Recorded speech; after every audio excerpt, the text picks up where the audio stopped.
ಯಾಕೆ ಅಂತಂದರೆ ನಾವು ಆಟೋ ಓಡಿಸ್ತಾ ಇದ್ದಿದ್ದು ಯಾಕೆ ಅಂತಂದರೆ ಫಸ್ಟು ನನಗೆ ಇದು ಇಂಡಸ್ಟ್ರಿಯಲ್ಲಿ ಏನಾದ್ರು ಒಂದು ಮಾಡಲೇಬೇಕು ಅನ್ನೋದೊಂದು ತಲೆಯಲ್ಲಿತ್ತು.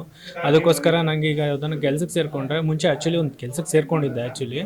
ಅಲ್ಲಿ ರಿವೆಂಜ್ ಮೂವಿ ಅಂತ ಅಂದನಲ್ಲ, ಅದು ಆಲ್ಮೋಸ್ಟ್ 1.5 ವರ್ಷ 2 ವರ್ಷ ತೊಗೊಂಡ್ಬಿಡ್ತು ನಮಗೆ. ಆವಾಗ ಏನಾಯಿತು, ನನಗೆ ಬೇರೆ ಕೆಲ್ಸಕ್ಕೆ ಹೋಗ್ತಿದ್ದೆ ಆ್ಯಕ್ಚುಲಿ, ಒಂದು ಮೆಡಿಕಲಲ್ಲಿ ಕೆಲ್ಸಕ್ಕೆ ಹೋಗ್ತಾಯಿದ್ದೆ.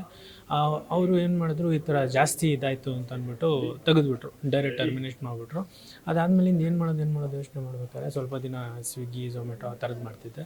ಅದಾದಮೇಲೆ ಆಟೋ ಓಡಿಸ್ತಾ ಇದ್ದರೆ ಅವರು ಚಾನ್ಸ್ಗಳು ಸಿಕ್ಕಿದಾಗ ನಾವು ಆಟೋ ಬಿಟ್ಬಿಟ್ಟು ಹೋಗ್ಬೋದು ಅಂತ ಅದೊಂದು ತಲೆಗೆ ಬಂತು. ಆವಾಗ ನಮ್ಮಪ್ಪ ಕಾರ್ ಓಡಿಸ್ತಾಯಿದ್ರು, ಅದಕ್ಕೆ ಅವರು ಮುಂಚೆ ಆಟೋ ಇತ್ತಲ್ಲ ಅದು ಬೇರೆಯವರು ಓಡಿಸ್ತಾಯಿದ್ರು, ಅದ್ರ ಬದಲು ನಾನೇ ಓಡಿಸ್ತೀನಪ್ಪ ಅಂತ ಅಂದ್ಬಿಟ್ಟು ಆಟೋ ಓಡಿಸ್ಕೊಂಡು ಆಲ್ಮೋಸ್ಟ್ ಒಂದು 2 to 3 years ಅದನ್ನೇ ಮಾಡಿದೆ.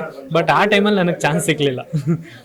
ಸೀರಿಯಲ್ ಸಿಕ್ತಿತ್ತು ಅಪರೂಪಕ್ಕೆ, ನಾನು ಅದಕ್ಕೋಸ್ಕರನೇ ಮುಡ್ಪಾಗಿಟ್ಟು ಆಟೋ ಓಡಿಸ್ತಾ ಇದ್ದೆ. ಬಟ್ ಆ ಟೈಮಲ್ಲಿ ನಂಗೆ ಚಾನ್ಸ್ ಸಿಗಲಿಲ್ಲ. ಅದಾದಮೇಲೆ ಇದು ಆಟೋ ತುಂಬ ಏನಾಗ್ತಿತ್ತೆ ಅಂದರೆ ನಾವು ಅವರು ಡ್ರೈವರ್ ಮಗ ಆಗಿ ಬಂದಿರೋದ್ರಿಂದ ನಮಗೆ ಅದೇನು ಅನಿಸಿಲ್ಲ, ನನಗೆ ಎಲ್ಲೂ ಅಶೇಮಿಲ್ಲ. ನೋಡಿದವ್ರು ಕೂಡ ಆಗಲೂ ನನ್ನ ಮೂವಿ ರಿಲೀಸ್ ಆಗಿತ್ತು, ನೋಡಿದವರು ಖುಷಿ ಪಡೋರು, ಇಷ್ಟು ಜವಾಬ್ದಾರಿ ತೊಗೊಂಡಿದ್ದೀರಾ ಅಂತೆಲ್ಲ. ಅದರಿಂದ ಯಾರು ಬೇಕಾದರೂ ಬರ್ಬೋದು, ಅಂದರೆ ಅವ್ರಿಗೆ ಟ್ಯಾಲೆಂಟ್ ಇದ್ದರೆ ಒಂದು ಆಡಿಷನ್ಸ್ಗಳು ಅಟೆಂಡ್ ಮಾಡೋದಾಗಲಿ ಆ ಥರದ್ರಲ್ಲಿ ಏನಾದರೂ ಅವರ ಎಕ್ಸ್ಟ್ರಾ ಟ್ಯಾಲೆಂಟು ಏನಾದ್ರು ಕ್ರಿಯೇಟಿವ್ ಆಗಿ ಏನಾದರೂ ಮಾಡೋದ್ರಿಂದಾಗಲಿ ಚಾನ್ಸ್ಗಳು ಸಿಗುತ್ತೆ. ಬಟ್ ನೀವು ಹೋಗಿ ಬಿಡಬಾರ್ದು ಅಷ್ಟೇ.